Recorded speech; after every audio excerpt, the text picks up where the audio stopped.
अस्सलाम वालेकुम, मैं हूं काशिफ रफ़ीक। आप देख रहे हैं प्रोग्राम हर जाविये से। शहर इक़्तिदार में बाज़ गश्त है कि नई आइनी तरमीम जो है वो हुकूमत करवाने के लिए सर जोड़ के बैठ गई है और पूरी तैयारी कर चुकी है। ये आइनी तरमीम हफ्ते के रोज़ ऐवान कौमी असम्बली में पेश की जाएगी और फिर इतवार के रोज़ भी इजलास है और सेनेट का इजलास भी है हफ्ते वाले दिन। अब देखना यह है कि आइनी तरमीम का जो पास करवाने का जो मैजिक नंबर है 224, क्या हुकूमत उसको अचीव कर लेगी? और यकीनी तौर पे अगर हुकूमत उसको अचीव नहीं करती या उसके अचीव किए बगैर आइनी तरमीम लेके आती है तो फिर यह हुकूमत की सुबकी होगी, जो कि ऐसा होगा नहीं। मेरा यह ख्याल है कि हुकूमत 224 का नंबर अचीव कर चुकी है, तमाम मामला तय कर चुकी है कि 212 का नंबर तो हुकूमत और उनके इत्तेहादियों के पास मौजूद है। जो 10 से 12 वोट्स का फ़र्क है वो अगर मौलाना फजल रहमान साहब ने अपना वज़न हुकूमत के साथ आइनी तरमीम में ना डाला तो फिर तहरीक इंसाफ के जो आज़ाद अरकान असम्बली हैं वो भी 12 से 14 अरकान असम्बली जो है वो हुकूमत ने मैनेज कर रखे हैं, हमारे ज़राए का ये कहना है। और इसके तरह जो 224 का जो नंबर है वो अचीव कर लिया जाएगा और आइनी तरमीम करवाने की पूरी कोशिश की जाएगी। अब ये आइनी तरमीम है क्या? क्या ये आइनी तरमीम जो सिर्फ इसलिए करवाई जा रही है कि किसी एक शख्सियत की मुद्दत मुलाजमत बढ़ाई जाए? हमारे ज़राए का कहना है ये नहीं। ये आइनी तरमीम बेसिकली कुछ ऐसे फंडामेंटल चेंजेस करने जा रहे हैं जिससे चीज़ें बेहतर होंगी। यानी कि एक 19वीं तरमीम की गई जिसमें पार्लिमान के इख्तियारात को इनक्रोच करके दूसरी तरफ लेके जाया गया, अदलिया की तरफ, उसको अंडू करवाने की कोशिश की जाएगी। आइनी तरमीम में ये कोशिश की जाएगी कि चीफ जस्टिस ऑफ पाकिस्तान और हाई कोर्ट के जो सूबाई चीफ जस्टिस साहबान हैं उनकी पोस्ट को टेन्योर पोस्ट कंसीडर किया जाए, ना कि रोटेशन पॉलिसी के तहत जो है वो चीफ जस्टिस साहबान की अपॉइंटमेंट की जाए। इसके अलावा अदलिया के मज़ीद जो इस्लाहात हैं वो होनी चाहिए। लोअर जुडिशरी से जजेस साहबान की इंडक्शन हाई कोर्ट में होनी चाहिए और फिर सुप्रीम कोर्ट तक आना चाहिए। जो चैम्बर के से जजेस का आना और वकला की तरफ से को जजेस की साइड पर लेके आना, गो के ये अमल एक चल रहा है, अमल हो रहा है, लेकिन इसके ऊपर भी मैं समझता हूँ कोई ना कोई कानून साजी आएगी। गो अब तहरीक इंसाफ क्या रिएक्शन देती है, लेकिन बहरहाल हुकूमत ने आज एक अच्छा स्टेप लिया कि हुकूमत ये चाहती है कि तमाम सियासी जमातों के साथ आइनी तरमीम पर गुफ्तगू की जाए और फिर कोशिश की जाए कि कंसेंसस डेवलप हो, जिसके तनाजुर में आज पार्लिमान की खसूसी कमेटी के सामने आइनी तरमीम का मसवदा रखा गया। गो के उस तमाम गुफ्तगू को इन कैमरा कहा गया है ताकि कोई चीज़ बाहर ना जा सके, लेकिन हम कोशिश करेंगे कि जो चीज़ अपडेट निकल सके वो आपसे शेयर करें। नाज़रीन, आइनी तरमीम क्यों ज़रूरी है, नंबर गेम कैसे पूरे होंगे और दीगर सियासी जमातें क्या देख रही हैं, क्या सोच रही हैं, इसके हवाले से आज के प्रोग्राम में गुफ्तगू करेंगे और गुफ्तगू का बाकायदा आगाज़ करेंगे एक ब्रेक के बाद हमारे साथ। वेलकम बैक नाज़रीन, प्रोग्राम के इस हिस्से में सीनियर सियासतदान एजाजुल हक साहब, सरबराह मुस्लिम लीग ज़िया और रुकन असम्बली हैं, उनसे गुफ्तगू करेंगे। बहुत शुक्रिया एजाजुल हक साहब टाइम देने का। सर, आज आप उस कमेटी का हिस्सा थे जो एक पार्लिमान के हवाले से कमेटी बनाई गई है। गो के बड़ी अनफॉर्चुनेट वाक़े के बाद ये कमेटी बनी है, लेकिन 12 लोग कमेटी बनी। सर, इस कमेटी में आज को आइनी तरमीम के हवाले से डिस्कशन हुई? सर देखें, पहली बात तो ये है कि कमेटी में बड़ी सैर हासिल गुफ्तगू हुई है, लेकिन उसको अभी इन कैमरा इजलास था तो उसके बारे में कुछ कहना मेरा ख्याल में मुनासिब नहीं है कि उसके कमेटी के अंदर क्या डिस्कशन हुई। कमेटी के अलावा जो डिस्कशन है उसमें जो भी आपके सवाल होगा मैं उसका जवाब देने के लिए तैयार हूँ, क्योंकि ये बात कही गई है कि हम कमेटी के मामला अभी तक कमेटी के अंदर रहने दें, क्योंकि बड़े कई एहसास चीज़ें हैं जिनके बारे में फैसलों से पहले गुफ्तगू करना जो है ना वो नामुनासिब है। अच्छा सर, ये बता दीजिएगा कि आइनी तरमीम जो है आपकी इस खसूसी कमेटी के प्लेटफॉर्म पे रखी गई कि इसको यहाँ पे डिस्कस होना चाहिए ताकि तमाम सियासी जमातें इसके ऊपर अपना व्यू दे सके, रखी तो गई? देखिए, बात यह है कि देखें, आइनी तरमीम के बारे में गुफ्तगू तो हर जगह हो रही है। अभी आप भी वही बात कर रहे हैं, पार्लियामेंट के अंदर भी सारे मेंबरान यही बात करते हैं। मेरे ख्याल में हाथियों को आपस में अभी तक मालूम नहीं है कि क्या होने जा रहा है, क्या नहीं होने जा रहा। लेकिन अगर इसका जायजा लेकर आप देखें ना, तो जो मतलब ये मेरा अपना तजज़िया है कि जो बातें हो रही हैं वो असल में नहीं है। और जो बहस ज़ेर बहस है कि किसी शख्सियत की या किसी शख्सियत के लिए किसी की उम्र बढ़ाई जा रही है या फिर सबकी उम्र बढ़ाई जा रही है किसी एक शख्सियत के लिए। ये बात मुझे इसलिए नजर नहीं आ रही कि अभी तक कहीं नजर नहीं आ रहा कि कोई नंबर जो है वो पूरे हों। मेरा ख्याल है जो भी तरमीम लाई जाएगी वो ऐसी लाई जाएगी जिसमें कि सारी जमातों का कंसेंसस होगा, जिसमें जिसमें अब फिर वो तरमीम जो है वो ला सकते हैं। जब नंबर पूरे नहीं है तो फिर ऐसी तरमीम कोई नहीं लाई जाएगी जिससे कि हुकूमत को एक किस्म की चुप्पी हो या फिर जबरदस्ती लोगों को पकड़ पकड़ कर वोट डलवाए। एजाजुल हक साहब, ये कौमी असम्बली का इजलास सैटरडे को और फिर सेनेट का संडे को बुलाने के पीछे कोई ना कोई तो मुहर्रिक होगा। अभी ये तो कोई मसवदा सामने आएगा तो मैं आपको बता सकूंगा ना कि सैटरडे को तो उन्होंने बुला लिया, अभी संडे को पता नहीं, मेरा नहीं ख्याल कि अभी तो ये फैसला हुआ है कि संडे को भी इजलास होगा, लेकिन हो सकता है कि संडे को भी इजलास बुला लें। लेकिन अभी तक कोई कंसेंसस इवॉल्व नहीं हो जिससे कि ये मैं कह सकूँ कि हाँ जी ये चीज़ होने जा रही है और इसलिए ये सैटरडे को इजलास है। सोच जरूर होगी और उन्होंने कहा कि सबको हाजिर रखा जाए ताकि देखें शायद कोई ऐसा कदम उठाने की जरूरत पेश आ जाए। अच्छा सर, ये बताइएगा कि 224 का कौमी असम्बली में मैजिक नंबर दरकार है किसी भी आइनी तरमीम के लिए, तो हुकूमत और उसके इत्तेहादियों के पास 212 से 14 का नंबर बन रहा है। एक रहीम यार खां की सीट भी ऐड कर ली जाए तो एक उनके गुजरावाला से भिंडर साहब वापस आ गए इसको, तो फिर भी 10 से 12 नंबर का 14 नंबर का डिफरेंस है आइनी तरमीम के पास होने में, मैजिक नंबर तक जाने में। तो अल्टीमेटली वो जो नंबर है वो अगर फजल रहमान साहब नहीं देते अपनी कॉन्सेंट तो फिर तहरीक इंसाफ के जो आज़ाद अरकान हैं वो उनकी सपोर्ट लेके ही नंबर पूरे किए जा सकते हैं। देखिए लाजमी बात है कि इस तरमीम में किसी को कोई बंदिश तो नहीं है वोट डालने के लिए, क्योंकि ना ये मनी बिल है ना ये कॉन्फिडेंस है, वोट ऑफ कॉन्फिडेंस है। तो जो अपने ज़मीर की आवाज़ पर समझेगा कि ये मैं वोट डालूं जाकर, और अगर वो समझता है कि ये मामलात जो लाए गए हैं वो उसके ज़मीर के मुताबिक हैं तो फिर वोट डालने में उसको कोई रुकावट नहीं है। और आइनी तरमीम में अगर पार्टी पॉलिसी से डिविएट करके अगर कोई वोट डालता है तो उसके ऊपर कोई नाअहली की कदगन नहीं लगेगी। मेरा नहीं ख्याल कि उसका कोई कदगन है आइन के मुताबिक। अच्छा याजुल हक साहब, माजी बैद में आपने भी बड़ी कोशिश की कि सियासतदान अफाम तफहीम से गुफ्तगू कर लें, साथ चलें, टेबल पे बात हो जाए, तहरीक इंसाफ के अकाबरीन हो या दूसरी तरफ के अकाबरीन हो, लेकिन अनफॉर्चुनेटली नहीं बैठे। अब ये एक इंसिडेंट होता है 3 रोज़ पहले पार्लिमान का और पार्लियामेंटेरियन के साथ जिस तरीके से मैन हैंडलिंग की गई, उसके बाद एक अच्छी बात हुई, कमेटी बन गई। अब तमाम जमातें इस बात पे हैं कि हमें गुफ्तगू के जरिए मसाइल हल करने चाहिए। तो ऐसा नहीं लगता कि किसी हादसे के बाद ही हमें सोच आती है, उससे पहले क्यों सोच नहीं आती? आपकी बात बिल्कुल सही है, इसमें कोई बात नहीं है। इस हादसे के बारे में मेरा ख्याल है कि कोई सोच नहीं थी कि इस हद तक आगे मामला जो है वो बढ़ जाएंगे। अब उसमें हुकूमत के जिम्मेदारान जो है वो ही अपना किरदार अदा कर रहे हैं एक अच्छा माहौल क्रिएट करने के लिए। और इसमें मेरा ख्याल है कि डार साहब ने और आज राना तनवीर साहब वहाँ मौजूद थे, इन सब ने एक अच्छा किरदार अदा किया है। उन लोगों को जो जिन्हें पकड़ा गया था उनको उनकी बेल वगैरह करवाने के लिए या फिर उनके जो मुश्किलात हैं उनको आसान करने के लिए। तो एक मतलब सोच जो है मुतफिका पैदा हुई है पूरी पार्लियामेंट के अंदर कि हमने इस पार्लियामेंट के तहफ़्फ़ुज़ के लिए और आइन के तहफ़्फ़ुज़ के लिए मतलब के कुछ इक़दाम करने की ज़रूरत है, जो लूप होल्स हैं उनको प्लग करने की ज़रूरत है। तो आज जब सब इस माहौल में मैं इसमें गौहर साहब को भी जो चेयरमैन है PTI के, उनको भी मैं समझता हूँ खराज तस्लीम पेश करता हूँ कि उन्होंने बड़ा मुस्बत किरदार अदा किया, इसमें बहुत मुस्बत किरदार अदा किया। और ये जो पार्लियामेंटेरियंस के लॉजिस को सब जेल करार दिया गया है, इसमें भी आपकी वो जो खसूसी कमेटी है उसका किरदार है कि थोड़ा सा तलखी कम होगी, थोड़ा सा रिलैक्सेशन आएगी। बिल्कुल, ये तो अब आगे जब इसकी कंक्लूजन आएगी तो फिर पता लगेगा क्या क्या चीज़ें बीच में डाली जाए। अच्छा सर, ये बताइएगा कि एक 18वीं तरमीम माजी में हुई, फिर उसमें एक 19वीं तरमीम की गई जुडिशरी की तकर्री और तैनाती के पॉइंट ऑफ व्यू से।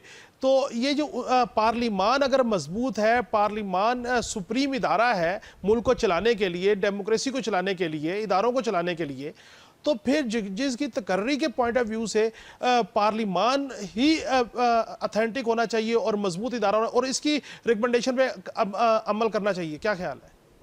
बिल्कुल आपकी बात सही है। जो 19वीं तरमीम आई थी वो दबाव के तहत आई थी, उसमें कोई शक नहीं है। उसमें सुप्रीम कोर्ट ने बड़ा दबाव डाला था ये तरमीम करवाने के लिए, जो कि मैं समझता हूँ जायज़ नहीं था, क्योंकि कानून साजी जो है वो पार्लियामेंट का हक है और पार्लियामेंट ही ये फैसला करेगी। और मेरा ख्याल है कि जो आने वाली तरमीम है या जो अमेंडमेंट लाई जा रही है उसके अंदर इसका भी अजाला करने के बारे में सोचा जाएगा। अच्छा सर, एक और चीज़ है कि हम ये देखते हैं कि एक रोटेशन पॉलिसी इवॉल्व है।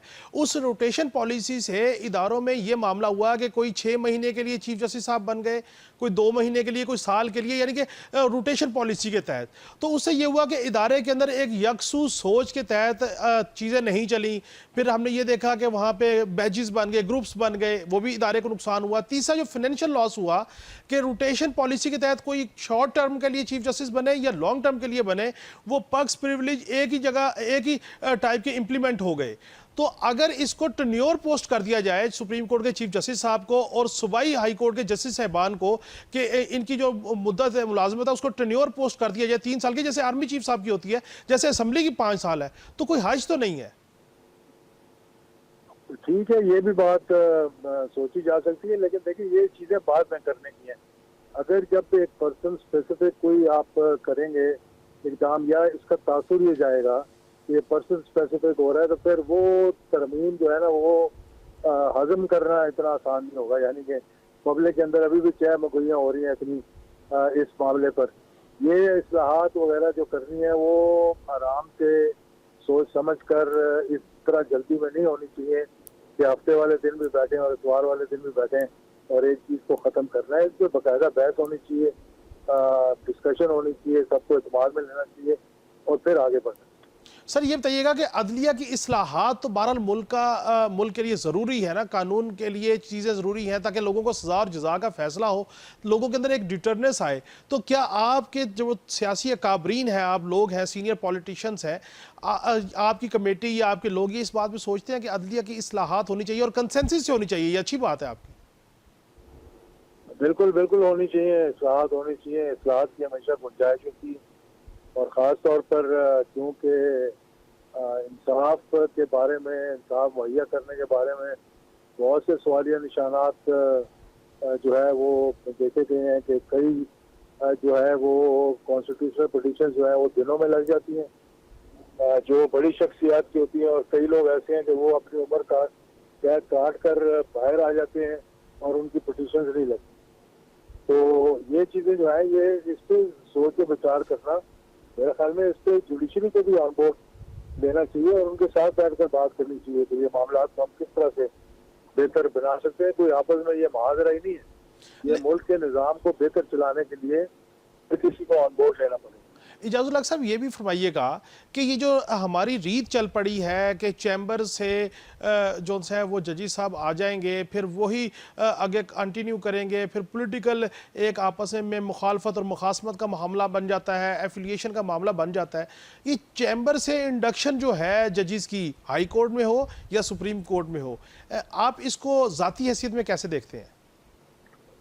लेकिन इसका भी तरीक़ाकार देखें ना, वाज़ेह होना चाहिए। अब तो उसी तरीक़ेकार से हो रही ना जो वाज़ेह किया हुआ है। अगर ये मामला ठीक नहीं है तो इस पर गौर व खौज करने की ज़रूरत है, और अगर ये मामलात बेहतर करने हैं तो उसमें बेहतरी की गुंजाइश है तो उस पर भी गौर करना चाहिए सबको मिलकर। इजाज़ुल हक साहब आप ये फरमाइएगा कि जो लोअर जुडिशरी है हमारी, वो जो सिविल कोर्ट से एक जज साहब आते हैं एडिशन तक और एडिशनल सेशन कोर्ट में जज बन के वो उनकी जो प्रमोशन लाइनें ख़त्म हो जाती है, उनकी इंडक्शन हाई कोर्ट में और सुप्रीम कोर्ट तक आनी चाहिए ताकि उनको एक प्रोसेस का पता होता है, उनकी एक प्रॉपर लाइन होती है प्रमोशन लाइन को। तो आप समझते हैं कि वो जो इंडक्शन है हाई कोर्ट में वो होनी चाहिए सेशन से और नीचे से जुडिशरी से, निचली जुडिशरी से? देखिए ये बात पे भी मैं शुरू से ही मतलब मैं ये समझता हूँ कि बाहर से तो आप जरूर इंटरेक्ट करें, वकला को आपने ऑब्लाइज करना होता है, उनको आप उठाकर जज बना लेते हैं, जो भी सुप्रीम कोर्ट का वकील होता है उसको ये, और हाई कोर्ट में भी जजेस को अपॉइंट कर दिया जाता है। वो लोग जो कि अकेडमी से होकर और नीचे से शुरू करते हैं, उनको कभी जिंदगी भर मौका नहीं मिलता।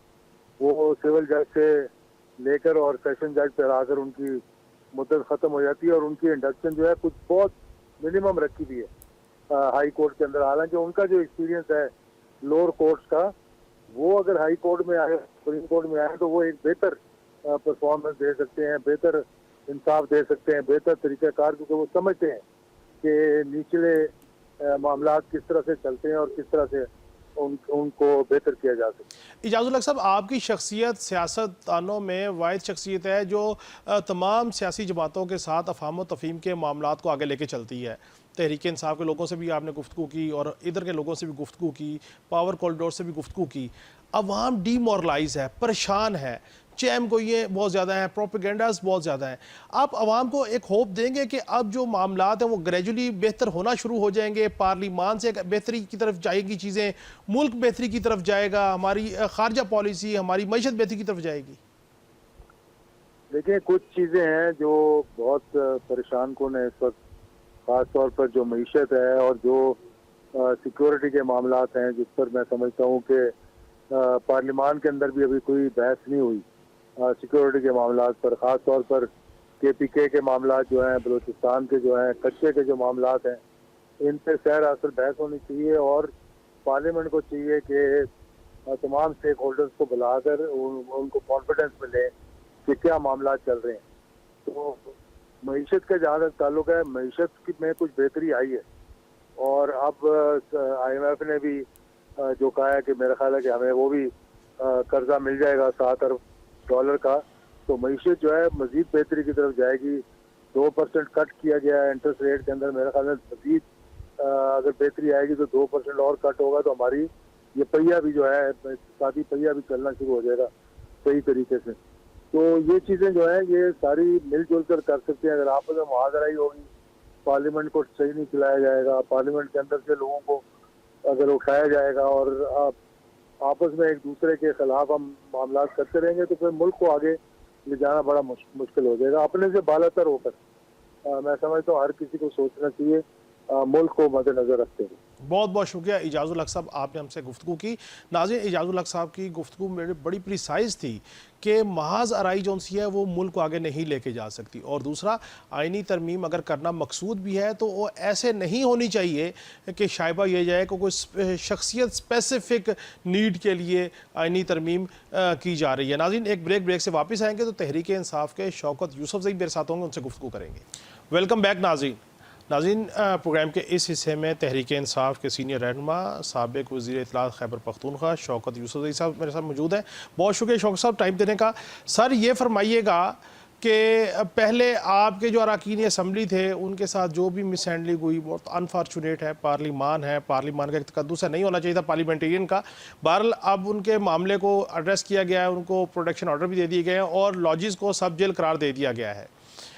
इस सारे अमल से कुछ ना कुछ तो एंजाइटी कम हुई होगी हुकूमत की तरफ से, अच्छा जेस्चर तो फील कर रहे होंगे तहरीक इंसाफ के लोग। देखिए, जब हुकूमत की नीयत अच्छी होती है ना, तो ऐसा कुछ होता नहीं। असल चीज ये कि जो पार्लियामान की जो बालादस्ती है ना, वो क्वेश्चन हो गई है। ये हमारा मसला नहीं है कि हमारे मेंबरान को आप जेल में रखें या पार्लियामेंट लॉजेस के अंदर रखें। ये मसला है पार्लियामेंट का, पार्लियामेंट की बालादस्ती का, जो बिल्कुल मैं समझता हूँ कि इस दौर में पार्लियामेंट की बालादस्ती तकरीबन खत्म हो गई। आइन कानून ये तो पहले से ही क्वेश्चन मार्क बन चुके थे, लेकिन ये जो है ना, ये ऐसी हरकत है कि जैसे किसी भी इदारे को उसकी एक अहमियत होती है। तो जब एक इदारा पूरे मुल्क को चलाता है, उसके लिए निज़ाम बनाता है, आप उसको भी एक SHO लेवल का बंदा आके वो सारा तलपट कर देता है, तो मेरे ख्याल से इससे काम नहीं चलेगा। बाकायदा इंक्वायरी होनी चाहिए, बाकायदा बताना चाहिए ये कैसी हुकूमत है कि लोग आते हैं और डालों में डाल के ले जाते हैं, और फिर वजीर दाखिला कहता है कि मुझे तो पता नहीं है कौन लोग थे ये, स्पीकर कहता है कि मुझे पता नहीं है ये कौन लोग थे। तो फिर ये निज़ाम जो है वो क्वेश्चन हो जाता है सर। ये तो हमारा मसला नहीं है, ये पाकिस्तान के हर जमहूरी और सियासी जमात का मसला है, और उनको इसको देखना चाहिए कि ये जो कुछ हुआ, क्या ये ठीक हुआ है? मैं समझता हूँ कि ये स्याह दिन था, स्याह रात थी, जो असल मानों में जो एक बहुत बड़े आईनी इदारे को टारगेट किया गया। अच्छा सर ये फरमाइएगा कि कौमी असम्बली और सेनेट का इजलास हफ्ते और इतवार को बुला लिया गया है और यहाँ पे शहर इक़्तिदार में ये बाज़ गश्त है, तकरीबन मामलात फ़ाइनल स्टेजेस पे हैं कि आइनी तरमीम लाई जा रही है, तो तहरीक इंसाफ तो का इसमें क्या स्टैंड होगा आइनी तरमीम लाने पे? देखिए, हमने तो पहले ही कहा था ना कि ये जो भी तरामीम हो रही हैं, देखें तो आइन का हुलिया बिगाड़ने के मुतरादिफ है ना। पीपल्स पार्टी को सोचना चाहिए कि वो एक मामूली जो कि जरदारी का जो है ना, वो भुट्टो वाला वो तो नहीं है, लेगेसी नहीं है, सिर्फ इक़्तिदार के लिए उसका नाम इस्तेमाल हो रहा है, बाकी तो सब कुछ चीज़ें उसके उलट हो रही हैं। तो बिलावल भुट्टो को ज़रूर देखना चाहिए कि जो आइन उसके दादा ने बनाया था, नाना ने बनाया था, उसका तो हुलिया बिगाड़ा जा रहा है। तो ये कैसी तरमीम है कि आप अपनी मर्ज़ी से कर रहे हैं, और इस ये क्या सारी ज़िंदगी हुकूमत में रहेंगे? कल ये अपोज़िशन में होंगे तो क्या ये चीज़ बर्दाश्त कर लेंगे?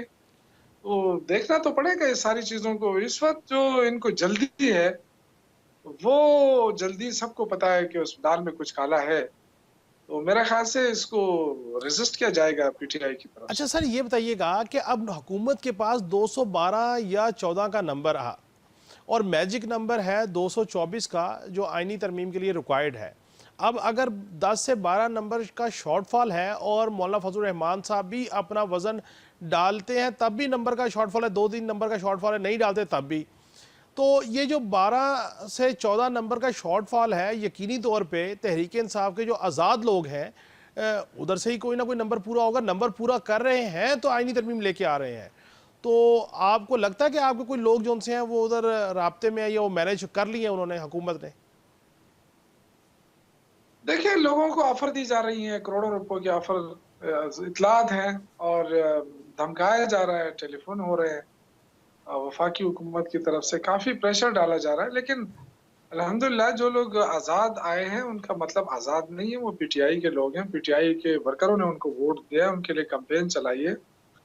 अगर आज वो बिकते हैं, तो मेरे ख़्याल से उनके लिए हलकों में जाना मुश्किल हो जाएगा। तो मेरा नहीं ख़्याल है कि कोई इस तरह की बहुत बड़ा ब्लंडर करेगा एक छोटी-सी उसके लिए। तो जो भी कुछ हो रहा है, मेरे ख़्याल से ऐसा कभी पाकिस्तान की तारीख़ में इस तरह ज़ुल्म, बर्बरियत और धूस-धांधली इस तरह आईनी तरमीम के लिए मेरे ख़्याल से ये देखें, पाकिस्तान का जो भी आइन बनता है, और आइन बनना भी चाहिए उसके लिए जो अवामी मुफ़ाद में हो। तो इस वक़्त तो इश्यूज़ लेकिन कुछ और हैं, महँगाई है, शौकत यूसुफ साहब, मुश्किलात हैं, अवाम बात नहीं होती। माजी में हमने देखा कि बानी तहरीक इंसाफ हैं, उन्होंने उनके वो सेनेट का इलेक्शन लूज़ कर गए थे और गिलानी साहब जीत गए थे, तो उसके बाद उन्होंने फैसला किया था कि मैं एतमाद का वोट लूँगा, और फिर उन्होंने एतमाद का वोट लिया, बड़ा फैसला था। और फिर जिस तरीके से वो नंबर गेम उस वक्त पूरा हुआ, वो भी एक हकीकत तो है ना। तो मकसद ये है कि ये सियासतदान उस वक्त भी वही दबाव था, प्रेशर था नंबर पूरा करने के लिए, आज भी आइनी तरमीम के लिए दबाव है नंबर पूरा करने के लिए। तो कब माहौल आसूदा होगा कि हर बंदा अपने विश और विल के साथ ये काम कर सके? देखिए, अगर सियासतदानों ने अवाम पे एतमाद करने लगे ना, तो मेरे ख़्याल से ये नौबत नहीं आएगी। अगर हमने की है तो वो भी गलती थी, अगर ये कर रहे हैं तो ये भी ये गलती अच्छी कर बात रहे है, हैं। अच्छी बात है। तो 2 गलतियाँ मिलकर एक को ठीक नहीं कर सकती। नहीं कर सकते। अच्छा मेरे सर, ख़्याल से जी प्लीज़। सीखना पड़ेगा सबको, बहुत अरसा हो गया है। ठीक। सर ये फरमाइएगा जो आइनी तरमीम लेके आ रहे हैं मुजव्वज़ा तौर पे, जो उसके ख़दो-ख़ाल हम तक पहुँचे हैं, नॉट श्योर, बट वो ये कि चीफ़ जस्टिस साहिबान हो, सुप्रीम कोर्ट के चीफ़ जस्टिस हों या सूबाई हाई कोर्ट के चीफ़ जस्टिस साहिबान हो, उनकी पोस्ट को 3 साल के लिए टेन्योर पोस्ट जो उनसे ना बनाने की एक तजवीज़ है। आप समझते हैं कि ये अच्छा इक़दाम है? देखिए, इस पे अच्छे भी हो सकते हैं, लेकिन इसके साथ-साथ उनकी जो नियत बदनीयती है वो भी सामने आ रही है कि ऑलरेडी आपको पता है कि ये जो जजेस के मामलात हैं, सबके सामने हैं, ग्रुपिंग भी होती रही है, और भी बड़े मसाइल आ रहे हैं। तो मेरे ख़्याल से ये जो चीज़ ये कर रहे हैं, ये तो सबको पता है कि ये अपने फ़ेवर के लिए कर रहे हैं, और अपना जो फ़िलवक़्त जो ज़ाती मफ़ाद है, वो उठाना चाहते हैं। लेकिन इसका जो कॉन्सिक्वेंसेस हैं पाकिस्तानी निज़ाम पे, वो एक लंबे अरसे तक रहेंगे और वो उससे मुश्किलात जो है वो बढ़ती जाएंगी। तो सर एक माजी में एक 19वीं आईनी तरमीम करवाई गई थी 18वीं तरमीम के बाद, और वो जो 19वीं तरमीम थी उसमें पार्लिमान की पावर्स को कम करके अदलिया को दी गई थी कि जजेस की तकर्री के हवाले से। तो अगर ये दोबारा पार्लिमान को मजबूत करते हैं, पार्लिमान की कमेटी को ज़्यादा पावर्स मिलती हैं इस आईनी तरमीम से कि जजेस की तकर्री के हवाले से, तो पार्लिमान मजबूत होगी, इससे अच्छा साइन जाएगा, बुरी बात तो नहीं है। देखिए, मैं अर्ज कर रहा हूँ कि जो भी आप तरमीम लाएं तो पार्लियामेंट के जरिए लाएं, सबको एतमाद में लें। अगर जो भी तरमीम आप जबरदस्ती लाना चाहें ना, तो उसका आप अंदाजा कर सकते हैं कि उसमें कोई मसला तो है ना। वरना कौन, मतलब ये कि आप समझते हैं कि अगर पाकिस्तान का निज़ाम बेहतर हो सकता है किसी तरमीम से, तो कौन उसकी मुखालफत कर सकता है। लेकिन आज जो मुखालफत हो रही है वो सबको पता है कि एक बदनीयती पर मबनी आईनी तरमीम है और इसका जो फ़ायदा है वो फ़िल वक़्त फ़ायदा है, लेकिन लॉन्ग टर्म में उसका कोई फ़ायदा नज़र नहीं आ रहा। उसमें कुछ चीज़ें अच्छी भी हैं, लेकिन कुछ चीज़ें ऐसी हैं जो बिल्कुल ठीक नहीं हैं और वो सबको देखना पड़ेगा, क्योंकि मैंने अभी पूरी तरमीम नहीं देखी है। वो कौमी असम्बली की हैं, लेकिन जो हमने सुनी है, वो सिर्फ़ हुकूमत अपने फ़ायदे के लिए, क्योंकि इमरान खान इस वक़्त जेल में है और वो उससे भरपूर फ़ायदा उठाना चाहते हैं कि कोई ऐसी तरमीम लाएँ कि जिसके ज़रिए पीटीआई की जो सियासी सरगर्मियाँ हैं, उनको भी रोका जा सके और अगर वो सब एक्टिविटीज़ करती हैं तो उनके खिलाफ मुकदमात दर्ज हों। ये अच्छा। सारा सिस्टम बनाने की कोशिश हो रही है, लेकिन ये लॉन्ग टर्म में उन तमाम पार्टियों के लिए नुकसानदायक है जो सियासत कर रही हैं। आज अगर वो इक़्तिदार में है, तो कल वो अपोज़िशन में भी हो सकती हैं, फिर उनके लिए भी हमसे ज़्यादा मुश्किलात का सामना करना पड़ेगा वो। अच्छा, ये बताइएगा सर कि आप चूँकि खैबर पख्तूनख्वा की सियासत के से ज़्यादा वाकिफ़ हैं, ज़्यादा बेहतर तरीके से अंडरस्टैंड करते हैं, मौलाना फजल रहमान साहब जो उनसे हैं वो आईनी तरमीम का हिस्सा बन जाएंगे, आपको क्या लगता है? देखिए, अगर उनकी तरफ से अभी तक जितना भी मुझे समझ आई है, वो उन्होंने जो कुछ थोड़ी बहुत गलतियाँ की थी, लेकिन अब मुझे लगता है कि उनको समझ आ गई है और वो ऐसी गलती कभी नहीं करेंगे। वो पीडीएम में पहले भी जा चुके थे, पीडीएम में जाने के बाद उनके साथ जो कुछ हुआ, उनकी पार्टी के साथ हुआ, अगर वो दोबारा जाते हैं तो उनकी पार्टी खत्म हो जाएगी। सर फिर ये फरमाइएगा कि जो आपके 12 या 14 लोग जाते हैं, जाके आईनी तरमीम को सपोर्ट करते हैं, तो तहरीक इंसाफ चूँकि वो आज़ाद हैसियत में, तहरीक इंसाफ तो फिर उनके ऊपर कोई लीगल एक्शन नहीं ले पाएगी। देखिए, लीगल एक्शन हो या ना हो, लेकिन आइंदा तो कम से कम पार्टी की टिकट तो उनको नहीं मिल सकता है ना। और दूसरी बात ये कि उनके हलकों में उनके लिए मुश्किलात होंगी। ये वो दौर नहीं है, आपको पता है, जिन लोगों ने वोट दिया वो फिर पूछ भी सकते हैं, तो वो अपने लिए मुश्किलात बनाने वाली बात होती है। अच्छा, चलें जी, शुक्र। बहुत शुक्रिया। शौकत साहब, सर मुझे ये बता दीजिए कि आखिर में कि सर ये जो खैबर पख्तूनख्वा के वज़ीर आला हैं, उन्होंने जो कहा कि अफ़गानिस्तान हुकूमत से वो गुफ्तगू करेंगे, इसके ऊपर आप क्या कहिएगा? देखिए, वो चीज़ें तो क्लियर हो गई ना। अफ़गानिस्तान से बात करना कौन-सा कोई जुर्म है? अफ़गानिस्तान हमारे साथ उनके ताल्लुकात हैं, सूबे में उनके लोग रहते हैं। बहुत सारे अफ़गान बाशिंदे जो हैं या लीडर्स जो हैं वो पेशावर में रहते हैं। उन्होंने जो इससे बात की कि ये जो क्रॉस बॉर्डर दहशतगर्दी है, इसको रोकना वफ़ाकी हुकूमत का काम होता है और वो कह रहे थे कि मैंने बार-बार इसका ज़िक्र किया, लेकिन फेडरल गवर्नमेंट से मस नहीं हो रही, तो मैं क्या करूँ? यहाँ लोग मर रहे हैं, यहाँ हमारे आर्मी के जवानों पे हमले हो रहे हैं, हमारे पुलिस जवानों के ऊपर हमले हो रहे हैं। तो ये जो रोज़ाना जनाज़े उठाए जा रहे हैं, तो इसको तो खामोशी से देखा नहीं जा सकता। इसके लिए कोई ना कोई अमल तो होना चाहिए। तो ये उन्होंने, सीएम साहब ने कहा कि हमने बार-बार कहा है कि आप अफ़गान गवर्नमेंट से बात करें। लेकिन वहाँ के यहाँ जो अब जो वज़ारत ख़ारिजा है, ये तो कोई अजीब-सी किस्म की वज़ारत ख़ारिजा है। वो वज़ारत दिफ़ा को देखो, वो भी कोई अजीब से बस सारा दिन बयानात के लिए बैठे हैं, काम तो उनके पास कुछ है नहीं। तो उसका सारा मलबा जो है वो खैबर पख्तूनख्वा के ऊपर आ रहा है। फिर यहाँ जो रंगीला गवर्नर बिठाया है, वो भी सिर्फ़ मीडिया के लिए बयानात देने के लिए बैठा है। और वो भी बस मिर्चा मिसालें लगा के बात करता है। तो ये सारी चीज़ें देखकर ज़ाहिर है इस पे गुस्सा तो आता है, क्योंकि सूबा मुतासिर हो रहा है। वफ़ाक जो है ना वो इस पे खामोश है। तो अल यमीन गंडापुर साहब ने जो बात की, वो इस सेंस में की कि अगर आप नहीं करना चाहते तो हम खुद डायरेक्टली बात कर लें और बात करने में कोई हर्ज तो नहीं है। कोई ये तो नहीं है कि हम उनको सूबा दे रहे हैं या उनका सूबा हम ले रहे हैं। या हम उनसे कोई कर्ज मांग रहे हैं, भैया अपनी बात तो हम कर सकते हैं ना, जी बात पे ठीक। तो कोई पाबंदी नहीं है, ना कोई कदर हो सकती है। हम जी कोई पॉलिसी मेकिंग डिसीजन तो नहीं ले रहे हैं। जी ठीक, जी ठीक। बहुत बहुत शुक्रिया शौकत यूसुफजई साहब आपका, आपने हमसे गुफ्तगू की। नाज़रीन, शौकत यूसुफजई साहब ने कैटेगोरिकली कहा है कि अगर तहरीक इंसाफ के कुछ ऐसे लोग जो आइनी तरमीम को फैसिलिटेट करने के लिए जाएंगे तो फिर हल्के की अवाम उनका एहतसाब करेंगे। एक ब्रेक से वापस आएंगे तो पीपल्स पार्टी के डॉक्टर मिर्ज़ा इख्तियार बेग मेरे साथ होंगे, उनसे गुफ्तगू करेंगे। वेलकम बैक नाज़रीन। नाज़रीन, प्रोग्राम के इस हिस्से में पीपल्स पार्टी के रुकने असम्बली डॉक्टर मिर्ज़ा इख्तियार बेग साहब मेरे से शरीक गुफ्तगू हैं। उनसे बात करते हैं कि यकायक ये सैटरडे को संडे को कौमी असम्बली और सैनेट के इजलास भी बुला लिए गए हैं। लगता है हुकूमत आइनी तरमीम लाने के लिए तैयार है और उनके इत्तेहादी पीपल्स पार्टी भी उनके साथ होंगे।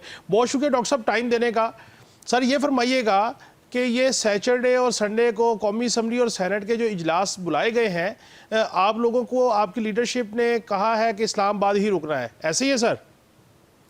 जी हाँ, तो बिल्कुल कहा गया है कि तमाम एमएनएज जो हैं और सेनेटर जो हैं वो हाजिरी इजलास में यकीनी बनाएं और इस्लामाबाद में रहें, इस्लामाबाद से बाहर ना जाएं।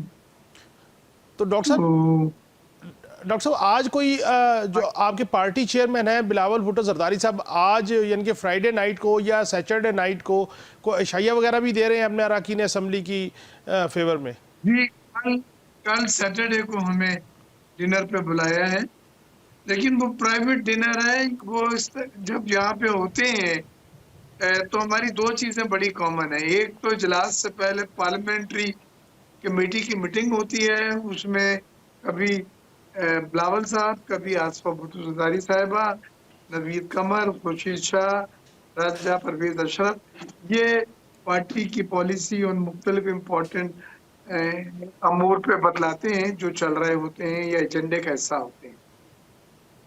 तो बेग साहब, ये फरमाइएगा कि हुकूमत को आइनी तरमीम करने के लिए 224 का मैजिक नंबर चाहिए, तो पीपल्स पार्टी चूँकि हुकूमत के साथ है, पीपल्स पार्टी की सहूलत से ही शहबाज शरीफ साहब वज़ीर आज़म हैं, तो इट मीन्स कि आइनी तरमीम के हवाले से जो शहर इक़्तिदार में एक गू की कैफियत है, अब फाइनली तय कर लिया गया है कि आइनी तरमीम जो सी हैं वो लाई जा रही हैं और वो सैनेट और कौमी असम्बली से पास करवाई जाएंगी। नहीं, हम तो अपने इत्तेहादियों के साथ हैं और वो कोई भी चीज़ जो मुल्की मफाद में है, जो मुल्क की माइशत के लिए बेहतरी है, जो मुल्क में इस्तेकाम लेकर आती है और सियासी बेयकीनी खत्म होती है, हम उसको सपोर्ट करेंगे।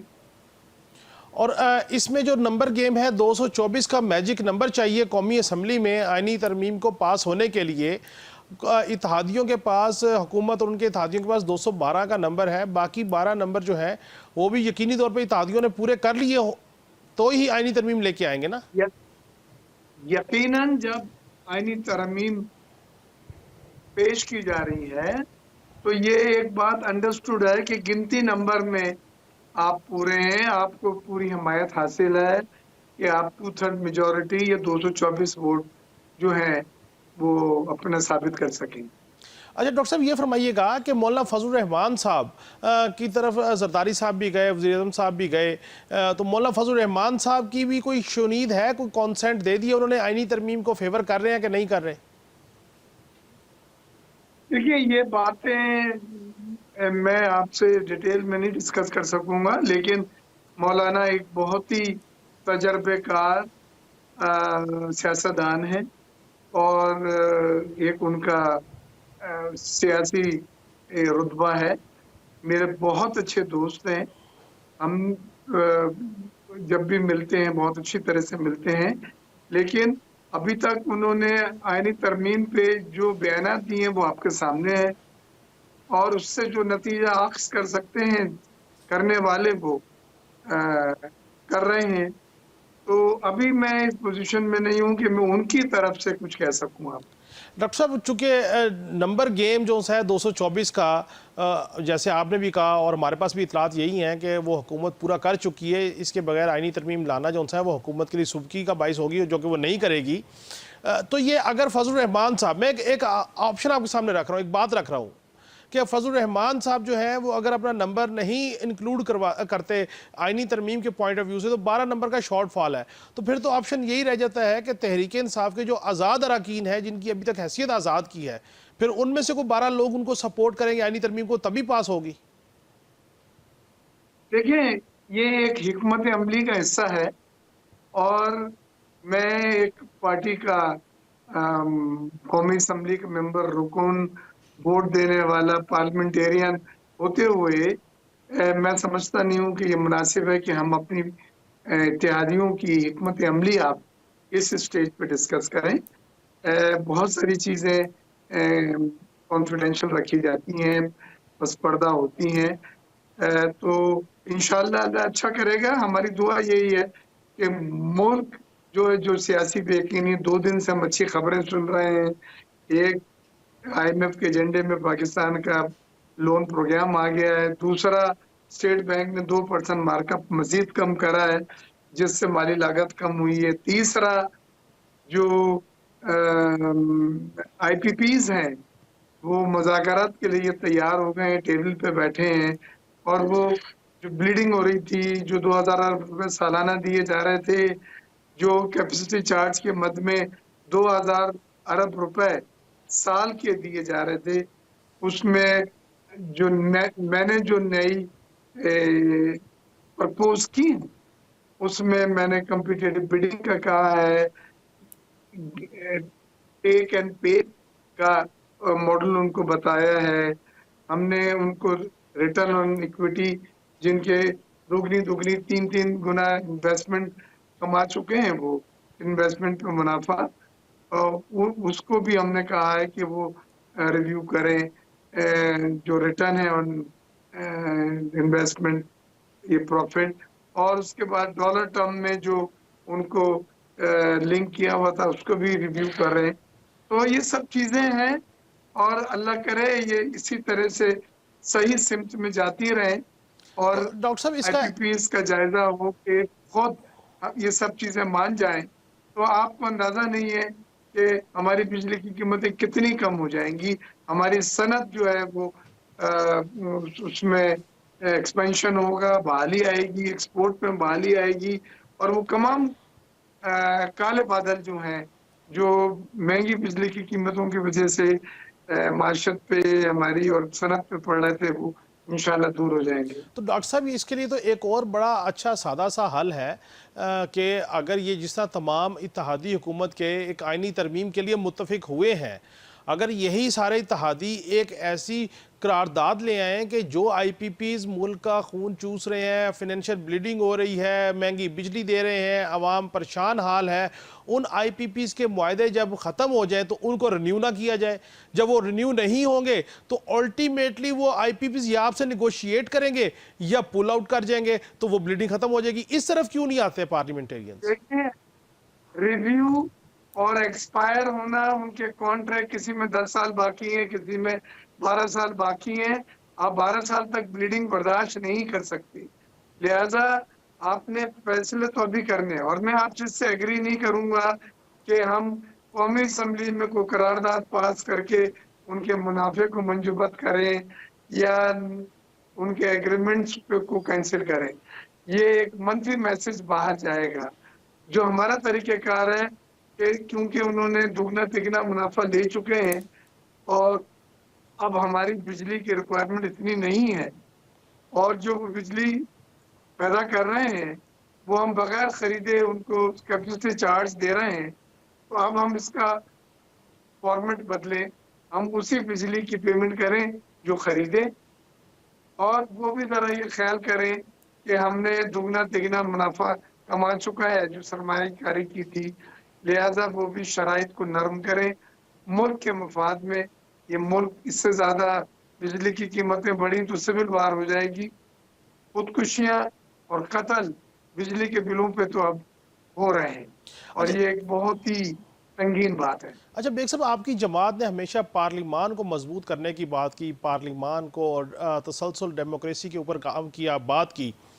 तो ये जो एक 19वीं तरमीम हुई थी जिसमें जजेस की तकर्री तैनाती का मामला जो है वो पार्लिमान की एक कमेटी थी 18वीं तरमीम में, उसको अंडू कर दिया गया और फिर जुडिशल कमीशन या जुडिशरी की तरफ ये पावर्स चली गई। अब जो आइनी तरमीम लेके आ रहे हैं उसमें सुना ये है, शुनीद ये है कि वो 19वीं तरमीम को भी रिव्यू करेंगे ताकि पावर्स जो हैं वो पार्लिमान के पास हैं, क्योंकि पार्लिमान सुप्रीम है। तो इस तरह की जो तजवीज़ है वो तो मैं समझता हूँ साहिब तजवीज़ है अगर पार्लिमान बैठ के डिस्कस करती है तो। देखिए, ये बात आप सही कह रहे हैं कि जजेस की तादाद सुप्रीम कोर्ट की वो आइन में हतमी नहीं है, कहीं दी हुई फाइनल नहीं है, लिहाजा उससे एक डायरेक्शन मिलती है कि अगर आपके केसेस ज़्यादा हैं, पेंडिंग केसेस हैं और एक गरीब आदमी इंसाफ के लिए परेशान है, तो जजेस की तादाद सिंगल मेजॉरिटी से बढ़ा के आप रिलीफ दे सकते हैं ताकि फैसले हों और जल्द फैसले हों। लेकिन अभी इसकी कोई हतमी चीज़ नहीं हुई है। इससे ज़्यादा अहम कुछ मसाइल और उससे ज़्यादा इश्यूज़ हैं, उस पे इत्तेहादी जमातें जो हैं वो आपस में मुशावरत कर रही हैं। अच्छा डॉक्टर साहब, एक और चीज़ है कि जिस तरह हमने देखा कि असम्बली की मुद्दत 5 साल है और दीगर जो कुछ ऐसी अपॉइंटमेंट्स हैं जो टेन्योर पोस्ट हैं, जैसे आर्मी चीफ साहब की टेन्योर पोस्ट है, तो क्यों ना सुप्रीम कोर्ट के जो जजेस हैं, सूबाई हों या चीफ जस्टिस ऑफ पाकिस्तान हो, उनकी पोस्ट को टेन्योर पोस्ट डिक्लेयर कर दिया जाए ताकि वो एक जज साहब आएँ, वो 3 साल के लिए अपनी टेन्योर पोस्ट पे रहें, एक कंसिस्टेंसी से काम चले, और वो जो 2-2 महीने, 1-1 साल, 6-6 महीने के लिए रोटेशन पॉलिसी के साथ चीफ जस्टिस साहबान बनते रहे हैं, तो उनसे ये है कि आपका वो जो फाइनेंशियल बर्डन है वो भी कम हो जाएगा और एक कंटिन्यूटी ऑफ सिस्टम चलता रहेगा। क्या आपकी जमात या आप ज़ाती तौर पे इससे एग्री करते हैं कि जजेस साहबान की जो चीफ जस्टिस साहबान की जो पोस्ट है उसको टेन्योर पोस्ट कर दिया जाए? देखिए, ये एक बहुत बड़ा फैसला है जो आप मुझसे पूछ रहे हैं। ये आइन को रख के और पार्टी की पॉलिसीज़ को रख के और जुडिशरी के मामलात को, बिलखुसूस सुप्रीम कोर्ट के मामलात को सामने रख के ये बात की जा सकती हैं, लेकिन ये ऑफ हैंड इसका अगर आप मुझसे जवाब पूछेंगे तो मैं शायद इस पर कमेंट्स ना कर सकूं। और डॉक्टर साहब ये बताइएगा, कौमी असम्बली में तो 224 का मैजिक नंबर पूरा हो गया जो आइनी तरमीम होने जा रही है, तो सेनेट में भी जो 2 तिहाई अक्सरियत है वो पूरी है इत्तेहादियों के पास। ये बात है, अल्लाह का करम है कि गिनती नंबर में इत्तेहादी जो हैं वो पूरे हैं, कामयाब हैं। अब इसको देखें, जो भी चीज़ अच्छी हो, जिसमें मुल्क का मफाद हो, आइन मजबूत हो, इदारे मजबूत हों और ये अनसर्टिनिटी और बेयकीनी सूरत ख़त्म हो, सियासी इस्तेहकाम आए और हारमोनी आए। और मुझे खुशी है कि 2-3 दिन से ऐवान में PTI भी, मुस्लिम लीग नून भी और PPP भी, MQM भी, ये जो तकरीरें हो रही हैं, जो इश्यूज पे बातचीत हो रही है, मुस्बत अंदाज में हो रही है। और ये सारा मामला अब बेग साहब, ये सारा मामला हुआ वो एक ऐसी एपिसोड के बाद जिसको कहते हैं कि वो पार्लिमान की जो तस्दीक हुई वो नहीं होनी चाहिए थी। यही मामला अगर सारे बैठ के पहले कर लेते तो शायद मामला यहाँ तक ना पहुँचते, जैसे अब सारे जो है ना वो पार्लिमान की तौकीर के लिए बात कर रहे हैं। जी, हमने स्पीकर साहब ने बड़ा जुर्रतमाना फैसला करा है। उन्होंने प्रोडक्शन ऑर्डर दे के उन तमाम 11 के 11 MNAs को ऐवान में हाजिर किया। उन्होंने वो लोग जिन्होंने रेजिस्ट नहीं किया, मुलाजमीन जो हैं सिक्योरिटी के और दूसरे नेशनल असम्बली के, उनको सस्पेंड कर दिया है और IG साहब को बुला के और कैमरे और उनकी फुटेज तमाम मंगवा के उन्होंने जो कमेटी बनाई है उससे कहा कि मुझे एग्जैक्ट पोजीशन बताएं कि ये किस तरह से ये पार्लियामान जो है उनकी तौकीर जो है वो ख़राब हुई है और उस पर मज़ीद एक्शन लेंगे।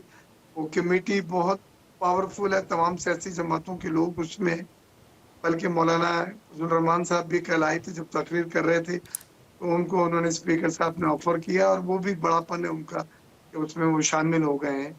तो इंशाअल्लाह आइंदा से ऐसी चीज़ अब नहीं होगी। उस पर जो एक्शन लिया गया है और जो उस पर अमल दरामद किया गया है वो एक बड़ा वाज़ेह मैसेज है उन तमाम इदारों के लिए कि पार्लियामान जो है वो सुपीरियर है जी जी, बहुत बहुत शुक्रिया और डॉक्टर। उसका एहतराम रखना हो।